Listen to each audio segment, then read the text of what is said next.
Reklamlardan sonra yenidən bir yerdəyik. Dediyimiz kimi bugün çox maraqlı qonaqlarımız olmalıdır və hətta biri artıq studiyamızdadır. İçəri Şəhər Muzey Mərkəzinin direktoru Əminə Məlikova qonağımızdır.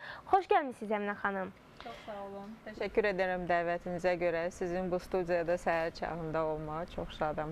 Biz də çox xoşdur. Sizin kimi gözəl simal bir xanımla qonaq olduğumuz üçün çox xoşbəxtdik və bugün çox önəmli bir hadisədən danışacağıq dəyərli izləyicilərimiz. Bildiyimiz kimi sentyabrın 28-dən oktyabrın 4-ədək İçəri Şəhər Dövlət Tarix Memarlıq Qoruq İdarəsi və İslam Tarixi Mədəniyyəti və İncəsənəti Araşdırma Mərkəzinin təşkilatçılığı ilə El Sənəti 1-ci Bakı Beynəlxalq Ənənəvi Sənətkarlıq Festivalı keçiriləcək və istərdik ki, məhz bu gözəl təntənəli mərasim haqqında bizə məlumat verəsiniz Əminə xanım. Böyük məmnuniyyətlə. Bildiyiniz kimi, Azərbaycan Respublikasının prezidenti cənab İlham Əliyev tərəfindən 2019-cu il Azərbaycanda Nəsimi ili kimi qeyd olunur. Amma əlbəttə ki, bu il və Nəsimi ilə bağlı tədbirlər təkcə Azərbaycanda yox və hətta Azərbaycandan kənarda da keçirilir. Çünki İmadəddin Nəsimi nəinki Azərbaycanın şairi, Azərbaycanın böyük söz ustadır. Əlbəttə ki, Nəsimi bütün şərq dünyasının və hətta mən deyərdim ki, bütün İslam dünyasının mütəfəkkiri, filosofu və orta əsrlərin, yəni öz dövrünün ən görkəmli şəxsiyyətlərindən biridir. Və bu il bütün dünya demək olar ki, Nəsiminin 650 illik yubileyini qeyd edir. Və əlbəttə ki, bizim respublikamızda da biri-birindən maraqlı və əhəmiyyətli olan bir neçə tədbir artıq keçirilib və keçirilir. Və mən vurğulamaq istərdim Bakı Beynəlxalq Nəsimi Festivalını. Artıq respublika səviyyəsində ikinci ildir ki, Beynəlxalq Nəsimi Festivalı keçirilir Azərbaycanda və onun təşəbbüskarıdır bizim çox hörmətli Heydər Əliyev Fondunun vitse-prezidenti Leyla xanım Əliyevadır. Və ikinci ildir keçirilir və bütün dünyadan çox böyük marağa səbəb olur bu festival və bizim üçün də İçəri Şəhər Dövlət Tarix Memarlıq Qoruğu üçün də çox sevindirici fakt odur ki, bu il sentyabrın 28-də Nəsimi festivalına məhz İçəri Şəhərdə start verilir və İçəri Şəhər Dövlət Tarix Memarlıq Qoruğu da İRSİKA təşkilatı ilə birlikdə Nəsimi festivalı çərçivəsində El Sənəti 1-ci Beynəlxalq Ənənəvi Sənətkarlıq Festivalını keçirdir.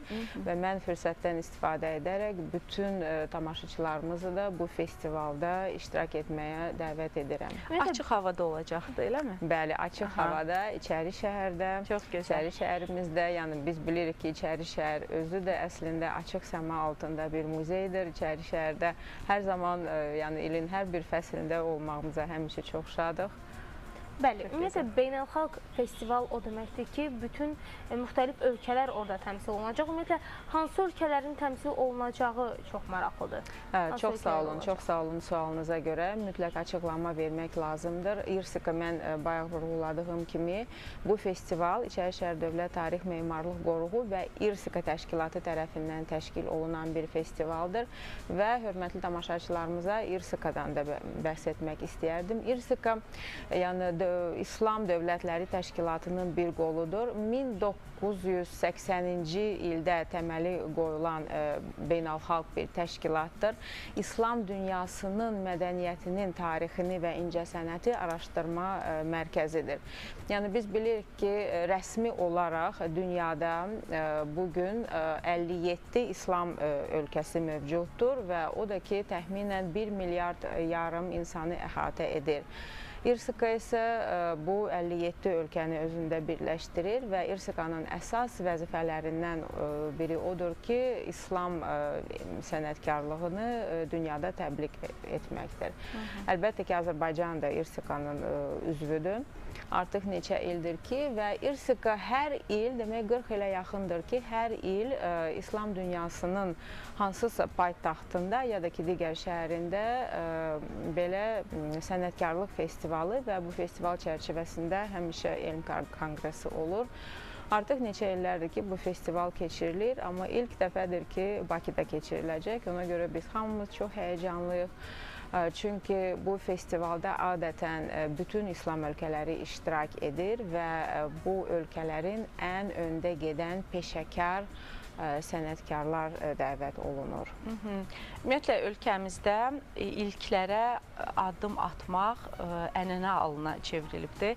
Çünki biz böyük tədbirlərə ev sahibliyi etmişik. Bu festivalın da ilk olaraq bizdə keçirilməsi və ənənəvi olması biraz bizdə maraq yaratdı. Ənənəvi o deməkdir ki, yəni bu davamlı olacaq, eləmi Əminə xanım? Ənənəvi sənətkarlıq, yəni el sənətidir. Bizim xalqımıza, ümumiyyətlə İslam dünyasına məxsus olan el sənətin növləri nümayiş etdiriləcək bu festivalda. Ən maraqlısı odur ki, sənətkarların özü burada olacaq və gələn ziyarətçilər nəinki yəni bu sərgiyə seyr edə bilərlər. Onlar hətta sənətkarlarla tanış ola bilərlər və onlar bəli və onlar necə o sənəti ilə məşğuldurlar. Yəni bu sənətkarlıq prosesini də görə biləcəklər. Onu da qeyd etmək istəyərdim ki, məlumat üçün hər gün, yəni festival oktyabrın 4-nə kimi davam edəcək. Hər gün saat 10-dan saat 20:00-dək bu çadırlar açıq olacaq. Hər ölkə müəyyən bir çadırda təqdim olunacaq. Əsas məkanlardakı Qoşaqala meydanıdır və Qız Qalasının ətrafı. Zərgərlik sənəti isə Kərvansarayda, Multani Kərvansarayında nümayiş olunacaq. Və mən hətta bir qədər tarixçəni də söyləmək istəyərdim. Yəni necə biz İRSK ilə artıq yəni bu qərara gəldik ki, bu festival keçirilsin Bakıda.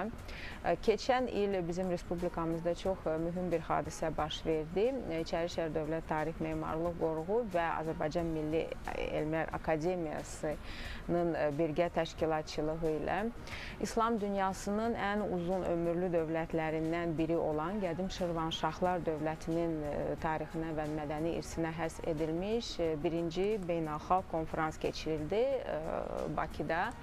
Və İRSK-nın baş direktoru cənab Xalid Erəndə keynote speaker, yəni əsas məruzəçi kimi bu konferansda iştirak elədi.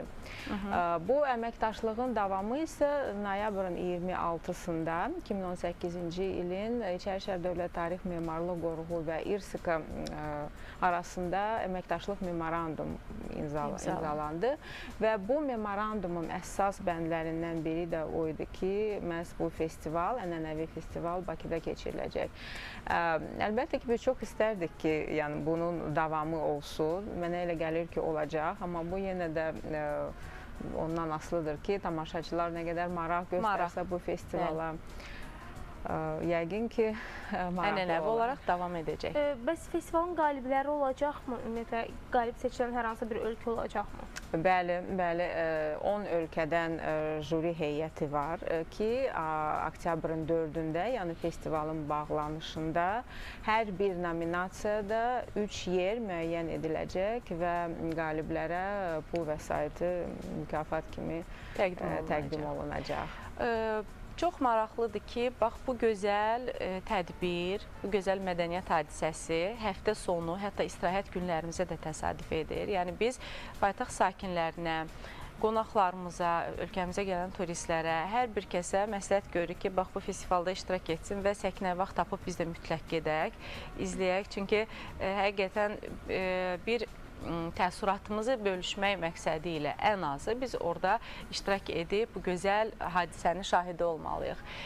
Burada sənət növlərində hansısa bir məhdudiyyət qoyulubdurmu, yoxsa sırf bizim tariximizə bağlı olan bütün incəsənət nümunələrinin təsviri olacaq ustalar, sənətkarlar orada öz əl işlərini təqdim edəcək? Hər bir xalqın əlbəttə ki, özünə məxsus sənət növləri var. Əlbəttə ki, bizim Azərbaycan sənətkarları da orada iştirak edəcək. 6 sənətkar artıq yəni jüri onların. Yəni müəyyən bir seçim idi. 2 ay yarımlıq bir proses idi. Yəni hər ölkədən seçim aparılmışdı və müraciətlər doğrudan da çox idi. Əlbəttə ki, bizim sənətkarlarımız xalçaçılıq, zərgərlik, dulusçuluq, oyma və digər sənətlərlə iştirak edəcəklər. Amma o faktda mənə elə gəlir ki, vurğulamaq lazımdır ki, festivalda nəinki sərgi, hətta satış olacaq. Deməli, siz istədiyiniz Nə gözəl. el sənətinin nümunəsini əldə edə bilərsiniz. Əl işləri sözün əsl mənasında. Beynəlxalq olduğu üçün təbii ki, burada müxtəlif ölkələrdən iştirak edən sənətkarlar da olacaq. Daha çox hansı ölkələr cəlb olunub festivalda iştirak üçün? 35 ölkə. Nə gözəl. İndi demək olar ki, postsovet məkanın ölkələri də var. Qazaxıstan, Tatarstan, Orta Asiya ölkələri, Türkmənistan, Özbəkistan. Biraz muzey mərkəzinin fəaliyyətindən də danışaq. Muzey mərkəzi, İçəri şəhər muzey mərkəzi keçən il yaradılıb, ötən il yaradılıb. Təşəkkür edirəm sualınıza görə. Yəni bizim bu qurum bir qədər yenidir. Bildiyiniz kimi 2018-ci ilin dekabr ayında Azərbaycan Respublikasının Nazirlər Kabinetinin qərarı ilə İçəri şəhər Dövlət Tarix Memarlıq strukturunda bir neçə yeni qurum yaradıldı və onlardan da biri İçəri şəhər muzey mərkəzi oldu.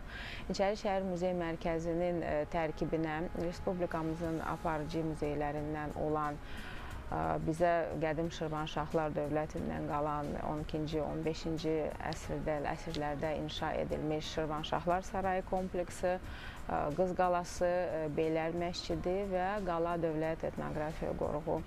Və 2019-cu ilin fevral ayında Respublikamızda yenə də ilk dəfə olaraq İçəri şəhərin, yəni Qoşaqaladan girişində düz İçəri şəhərin mərkəzində olan 19-cu əsrə aid olan el arasında zəncirli bina deyilən bir məkanda ilk Bakı Fotoqrafiya evi açıldı.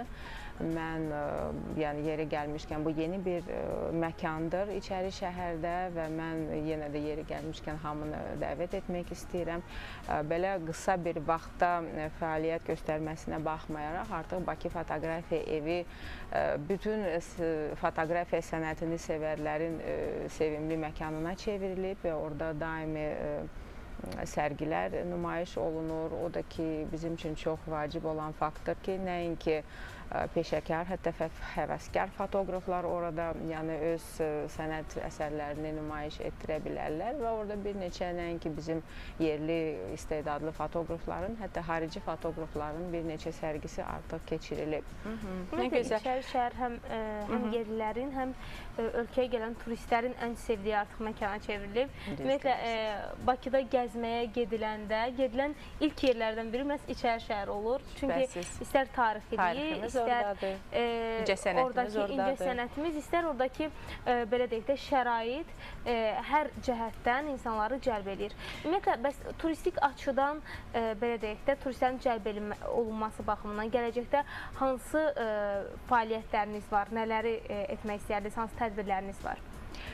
Çox sağ olun sualınıza görə. Siz tamamilə düz deyirsiniz.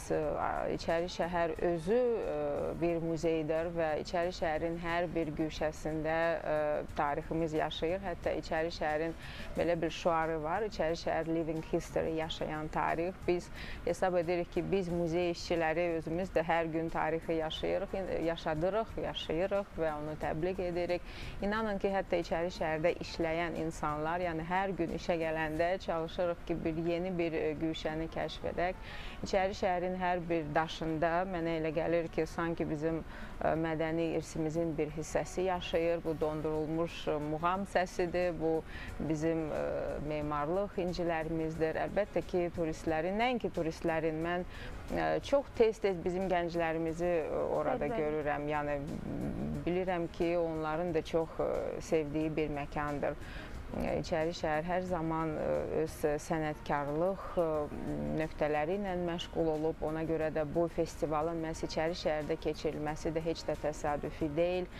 Yeri gəlmişkən, yəqin məlumatınız var, 2012-ci ildə Azərbaycan Respublikasının birinci vitse-prezidenti, çox hörmətli Mehriban xanımın Əliyevanın təşəbbüsü ilə İçəri şəhərdə ənənəvi incəsənət mərkəzi yaradılmışdır və bir neçə ildən sonra artıq yeni bir brend, Azərbaycan brendi kimi Dastan brendi, yəni artıq neçə Azərbaycandan kənarda da neçə sərgilərdə yəni öz əl işlərini bizim sənətkarlarımız nümayiş etdirirlər.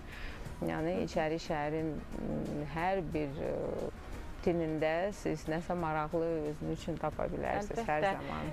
Yeni açılmış İçərişəhərdə məkanlardan birisi sizin az öncə danışdığınız Bakı fotoqrafiya evi mənə çox marağımı cəlb etdi.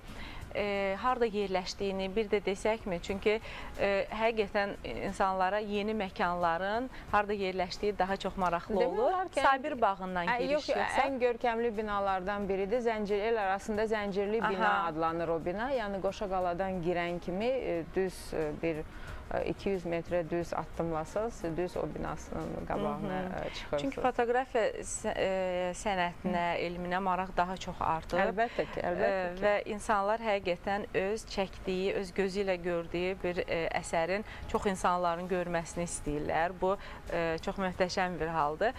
Bu evin fəaliyyət tərkibinə nələr daxildir? Orada hər bir fotoqraf öz işlərini nümayiş etdirə bilərmi, yoxsa necə? Yəni vaxt olanda və yer, yəni qalereyada yer olanda əlbəttə ki, amma müsabiqələr keçirilir, master klasslar keçirilir, yəni orada nəinki sərgi. Gənclər üçün yaradılmış şəraitdə. Bəli, yəni indi biz belə vaxtda yaşayırıq ki, hər birimiz fotoqrafıq və hər gün ən azından bir neçə şəkil biz foto çəkirik və hərdən özümüz də bunu dərk etmədən biz tarixi yaşadırıq. Sonra illər keçəndə, qərinələr keçəndə biz fotoqrafiyayı üst tuturuq və bizim tariximiz məsələ fotolarda sənədləşdirilir, orada yaşayır. Bəli. Əminə xan, çox maraqlıdır mənim üçün. Ümumiyyətlə, təbii ki, ölkəmizdə istər muzeylər olsun, istər teatrlar olsun, istər hər hansı bir incəsənət məkanları olsun, açıq qapı günləri təşkil olunur. İçərişəhərdə belə bir günlər varmı? Məsəl üçün, ən azı şagirdlərin, məktəblilərin gəlməsi üçün, ekskursiya xarakterli görüşlər keçilməsi üçün belə günlər varmı? Bir daha xatırladaq. Çox sağ olun Şəbnəm xanım bu suala görə. Əlbəttə ki, 18 may Beynəlxalq Muzeylər günündə hər zaman Azərbaycanda nəinki İçərişəhərin muzeyləri, Azərbaycanda ümumiyyətlə bütün muzeylər açıq qapılar günü elan edilir. Amma mən sizə belə bir fakt deyim. İçərişəhərdə siz dediniz, yəni uşaqlar üçün biz daimi uşaqlar üçün bütün şərait yaradırıq ki, uşaqlar muzeylərə gəlsin. Yəni hal-hazırda giriş biletin qiyməti uşaqlar üçün, məktəblər üçün 20 qəpikdir. Yəni, nə gözəl. Ona görə yəni, heç bir problem yoxdur və bu qiyməti biz neçə illərdir ki, saxlayırıq. Məsələ ona görə bu edilir ki, məktəblilər mütləq muzeylərə gəlsinlər. Çünki hər bir gənc, hər bir şagird əlbəttə ki, bizim tariximizi mütləq bilməlidir. Çox gözəl. Mən həqiqətən sizin burada olmağınızdan istifadə edib, yaxşı mənada istifadə edib, İçərişəhərlə bağlı çox suallarımızı ünvanlamaq istəyirik. Ümumiyyətlə, orada təbii ki, Şirvanşahlar Sarayından başqa sizin özünüz də az öncə qeyd etdiniz, çoxlu bizim tarixi abidələrimiz var, Qız Qalası olsun, hər birisi. Məsəl üçün, xarici ölkələrdə hansısa bir şəhərin qədim şəhərinə getdiyimiz zaman müəyyən negativ hallarla rastlaşırıq. Yəni, təmizliyə riayət olunmur, müəyyən, başqa məqsədlərlə, sözün əsl mənasında istifadə olunur. Bizim İçərişəhərimizin hər zaman bir balaca daşının da parıldadığını biz görürük. Hər zaman çox təmiz olduğunu görürük.